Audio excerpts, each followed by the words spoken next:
ಏನು ಮಾಡ್ತಿದ್ಯಮ್ಮ? ಏನು ಮಾಡ್ತಾಯಿದ್ದೀಯಾ? ಏನು ಮಾಡ್ತಾಯಿದ್ದೀಯಾ? ಅಪ್ಪು ಅಪ್ಪು ಏನು ಮಾಡ್ತಿದ್ದಿ? ತೋರಿಸಿಲ್ಲಿ. ಏನದು? ಏನು ಮಾಡ್ತಾಯಿದ್ದೆ? ಫಿಶ್ಕಾ? ಏನು ಬಿಡಿಸ್ತಾ ಇದೀಯಾ? ಅದೇ ಏನು ಬಿಡಿಸ್ತಾ ಇದೆಯಾ? ಫಿಶ್ನ ತಲೆ ಬಿಡಿಸಿದ್ರಲ್ಲಿ ಆಗ್ತಾಯಿದ್ದೀಯಾ? ಹಾಂ, ಫಿಶ್ಶಾ? ಹಾಂ, ಸರಿ, ಬಿಡ್ಸೋಕ್ಕಾಯ್ತು. ಯಾರು ತಗೊಂಬಂದಿದ್ದು ಫಿಶ್ಶು? ನಾನು ತಗೊಂಬಂದ? ನಾನು ಎಲ್ಲಿದ್ದೆ? ನಾನು ಇದ್ದಿಲ್ಲಲ್ಲ. ಎಲ್ಲಿದ್ದೆ? ಹಾಂ, ಸರಿ, ಆಯ್ತು, ಬಿಡ್ಸಮ್ಮ. ಮಾಡೋಣ ಫಿಶಲ್ಲಿ? ಹಾಂ, ಅಲ್ಲ, ಫಿಶಲ್ಲಿ ಏನು ಮಾಡೋದು? ಏನು ಮಾಡ್ತೀಯ ಫಿಶಲ್ಲಿ? ಸಾಂಬಾರು ಮಾಡಕ್ಕ ಫಿಶ್ಶಿದು? ಹಾಂ ಹಾಂ,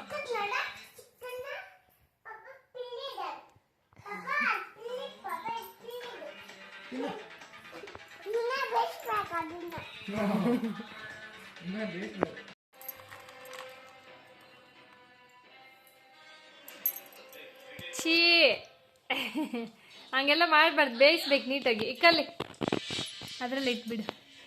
ನೀಟಾಗಿ ಬೇಯಿಸೋಣ. ಅದರಲ್ಲಿ ಹಾಕ್ಬಿಡು. ಛೀ, ಅದು ಬೇಡ, ಅದು ಬರೀ ತಲೆಗ್ಲದು. ನೀಟಾಗಿ ನೋಡಿ, ಹಿಂಗೆ ಬಿಡಿಸಿರೋದೆಲ್ಲ ಇದು ಮಾತ್ರ ಇಲ್ಲಿ ಹಾಕ್ಕೊಂಡು ಈ ತಲೆಗಳೆಲ್ಲ ಎತ್ತಿ ಬಿಸಾಕ್ಬಿಡೋಣ. ಓಕೆನಾ? ಅದನ್ನೆಲ್ಲ ನಾಯಿಗೆ ಹಾಕ್ಬಿಡೋಣ, ಡಾಗಿಕ. ಏನು ಮಾಡೋದು ಇದರಲ್ಲಿ? ಏನು ಮಾಡೋದು ಅದರಲ್ಲಿ? ಹಾಂ, ಸಾಂಬಾರು ಮಾಡೋದ? ಯಾರು ಸಾಂಬಾರು ಮಾಡೋದ? ಹೇಳ್ಬೇಕು ಬೇಗ.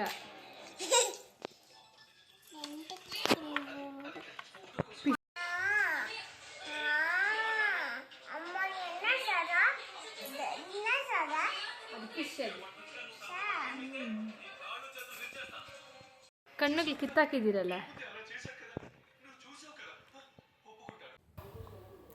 ನಾನು ನನ್ನ ಮಗ ಇನ್ನು ಕರ್ಮೀನೆಲ್ಲ ನೀಟಾಗಿ ಬಿಡಿಸ್ಕೊಂಡು ಅದನ್ನು ನೀಟಾಗಿ ಇವಾಗ ಹುರ್ಕೊಬೇಕು. ಹುರ್ಕೊಳೋದು ಏನಕ್ಕಂದರೆ ಅದು ಸ್ಮೆಲ್ಲೆಲ್ಲ ನೀಟಾಗಿ ಹೊರಟೋಗೋದು, ಟೇಸ್ಟ್ ಚೆನ್ನಾಗಿರುತ್ತೆ. ಅದು ಸ್ವಲ್ಪ ರೆಡ್ ಕಲರ್ ಬರೋವರೆಗೂ, ರೆಡ್ ಅಂದರೆ ಫುಲ್ಲು ರೆಡ್ ಬರೋಲ್ಲ, ಸ್ವಲ್ಪ ಕಲರ್ ಬರುತ್ತೆ. ಆ ಕಲರ್ ಬರೋವರೆಗೂ ಅದನ್ನು ಸ್ವಲ್ಪ ಹುರ್ಕೊಬೇಕು. ಮೀಡಿಯಮ್ ಫ್ಲೇಮಲ್ಲೇ ಹುರಿಬೇಕು. ನನ್ನ ಮಗನಿಗೆ ನನಗೆ ಸ್ವಲ್ಪ ನೆಗಡಿ ಆಗಿಬಿಟ್ಟಿದೆ. ನೆಗಡಿ ಆಗಿರೋದ್ರಿಂದ ಇದನ್ನು ಮಾಡ್ಕೊಂಡು ತಿಂದರೆ ಬೇಗ ಕಮ್ಮಿ ಆಗಿಬಿಡುತ್ತೆ. ಆ ಸ್ಮೆಲ್ ಹಿಡಿದ್ರೂ ಅಷ್ಟೇ ಕಮ್ಮಿ ಆಗಿಬಿಡುತ್ತೆ. ತುಂಬ ಜನಕ್ಕೆ ಇದು ಸ್ಮೆಲ್ಲು ಇಷ್ಟ ಆಗಲ್ಲ. ಇದ್ರ ಟೇಸ್ಟ್ ಅಂತೂ ತುಂಬ ಚೆನ್ನಾಗಿರುತ್ತೆ. ತಿನ್ನಬೇಕಾದ್ರೆ ಇನ್ನೂ ತಿನ್ನೋಣ ಅನಿಸುತ್ತೆ. ಬಟ್ ಈ ಸಾರಲ್ಲಿ ಸ್ವಲ್ಪ ಮುಳ್ಳು ಅದೆಲ್ಲ ಇದ್ದರೆ ತಿನ್ನೋಕ್ಕೆ ಸ್ವಲ್ಪ ಇಷ್ಟ ಆಗಲ್ಲ. ಅದಕ್ಕೆ ನಾನು ಮುಳ್ಳು ಇಲ್ದಿರ ಇರೋ ಮೀನು ಸೆಲೆಕ್ಟ್ ಮಾಡಿ ತರಿಸಿದ್ದೀನಿ. ಇನ್ನು ನಾನು ಇದನ್ನು ಹುರಿತಾನೇ ಇದ್ದೀನಿ. ಒಂದು 10 to 15 ಮಿನಿಟ್ಸ್ ಮೀಡಿಯಮ್ ಫ್ಲೇಮಲ್ಲಿ ಹುರ್ಕೊಂಬಿಟ್ಟು, ಆಮೇಲೆ ಲಾಸ್ಟಲ್ಲಿ ಸ್ವಲ್ಪ ಹೊಗೆ ಬರೋ ಥರ ಸ್ವಲ್ಪ ಮೀಡಿಯಮ್ ಜಾಸ್ತಿ ಇಟ್ಕೊಂಡು ಉರಿನ ಬೇಯಿಸಿದ್ರೆ ಹುರಿದ್ರೆ ಇನ್ನೂ ಸ್ವಲ್ಪ ಬೇಗ ಇದಾಗಿಬಿಡುತ್ತೆ ಅದೆಲ್ಲನೂ. ಸರಿ, ಅದೆಲ್ಲ ಆದಮೇಲೆ ಹುರಿದಿದ್ದೆಲ್ಲ ಆದಮೇಲೆ ಅದನ್ನು ಸ್ವಲ್ಪ ತಣ್ಣಗಾಗೋ ಥರ ಸುಮ್ಮನೆ ಸೈಡಲ್ಲಿ ಇಟ್ಕೊಳ್ಳಿ.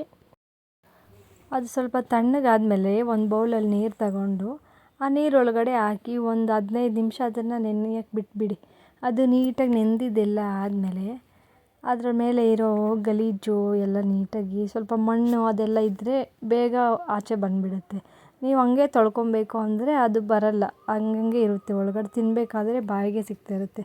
ಅದಕ್ಕೆ ಅದನ್ನು ಒಂದು 10 ನಿಮಿಷ ಅದರನ್ನ ನೀಟಾಗಿ ನೆನೆಸಾಕ್ಬಿಟ್ರೆ ಬೇಗ ಎಲ್ಲ ಕ್ಲೀನ್ ಮಾಡ್ಕೊಳಕ್ಕೆ ಈಸಿ ಆಗುತ್ತೆ. ಇನ್ನು ಅದು ಕ್ಲೀನ್ ಆಗೋಷ್ಟರಲ್ಲಿ ನಾನು ಇಲ್ಲಿ ಮಿಕ್ಸಿಗೆ ಅಂತ ಒಂದು ಅರ್ಧ ಚಿಪ್ಪಷ್ಟು ಕೊಬ್ಬರಿ, ಒಂದು 5-6 ಮೆಣಸಿನ್ಕಾಯಿ, ಒಂದು ಬೆಳ್ಳುಳ್ಳಿ, ಒಂದು ಈರುಳ್ಳಿ ಮತ್ತು ಕೊತ್ತಂಬರಿ ಸೊಪ್ಪು, ಸ್ವಲ್ಪ ಚಕ್ಕೆ ಲವಂಗ ಎಲ್ಲ ಹಾಕ್ಕೊಂಡು ನೀಟಾಗಿ ಸ್ವಲ್ಪ ಎಣ್ಣೆಯಲ್ಲಿ ಫ್ರೈ ಮಾಡಿಕೊಂಡು ಅದನ್ನು ಮಿಕ್ಸಿಗೆ ಹಾಕಿದ್ದೀನಿ. ಇನ್ನು ಸಾಂಬಾರು ಮಾಡೋಕ್ಕೆ ನಾನು ಒಂದು ಕುಕ್ಕರ್ ತಗೊಂಡು ಅದರಲ್ಲಿ ಒಗ್ಗರಣೆಗೆಲ್ಲ ಫಸ್ಟೇ ಹಾಕ್ಕೊಂಡು ಈ ಮಸಾಲೆನೆಲ್ಲ ಅದರಲ್ಲಿ ನೀಟಾಗಿ ಮಿಕ್ಸ್ ಮಾಡ್ಕೊತಿದ್ದೀನಿ. ನಾನು ಸಪ್ರೇಟಾಗಿ ಇದಕ್ಕೋಸ್ಕರ ಅಂತ ಆಲೂಗಡ್ಡೆನೂ ಮತ್ತು ಕಡಲೆನ ನೆನೆಸಾಕಿ ಅದನ್ನು ಬೇಯಕ್ಕೆ ಇದ್ರೊಳಗಡೆ ಹಾಕಿದ್ದೀನಿ. ಕಡಲೆನ ನೈಟ್ ನೆನೆಸಾಕ್ಬಿಟ್ರೆ ಬೆಳಗ್ಗೆ ಅಷ್ಟರಲ್ಲಿ ನೀಟಾಗಿ ಅದು ಸ್ವಲ್ಪ ಬೇಯಕ್ಕೆ ಈಸಿ ಆಗುತ್ತೆ. ನೆನೆಸಾಕ್ಬಿಟ್ರೆ, ನೆನೆಸಾಕಿಲ್ಲ ಅದು ಹಂಗೆ ಬೇಯಲ್ಲ. ನೆನೆಸಾಕಿಲ್ಲ ನಾವು ಹಂಗೆ ಹುರಿದ್ಬಿಟ್ಟು ಹಾಕ್ಕೊಬೋದು ಕಡಲೆ ಇನ್ನು ಅದು ಸ್ವಲ್ಪ ಚೆನ್ನಾಗಿ ಬೆಂದು ಕುದಿ ಬಂದ ಮೇಲಕ್ಕ ನಾವು ಬೇಯಿಸಿ ತೊಳೆದಿಟ್ಕೊಂಡಿರೋ ಮೀನೆಲ್ಲನೂ ಅದರೊಳಗಡೆ ಹಾಕಿ ನೀಟಾಗಿ ಮಿಕ್ಸ್ ಮಾಡಬೇಕು. ಫಸ್ಟೇ ಮೀನೆಲ್ಲ ಹಾಕ್ಬಿಟ್ರೆ ಅದು ಫುಲ್ಲು ಬೆಂದೋಗಿ ನುಣ್ಣಗಾಗ್ಬಿಡುತ್ತೆ, ಅಷ್ಟೊಂದು ಟೇಸ್ಟ್ ಚೆನ್ನಾಗಿರಲ್ಲ. ಅದಕ್ಕೆ ನಾವು ಫಸ್ಟೇ ಅದನ್ನು ಸಾಂಬಾರೆಲ್ಲ ನೀಟಾಗಿ ಬೆಂದಿದ್ದಾದಮೇಲೆ ಇನ್ನೊಂದು 5 ನಿಮಿಷ ಅದರಲ್ಲಿ ಹಾಕ್ಕೊಂಡು ಕುದಿಸಿದ್ರೆ ಸಾಕು.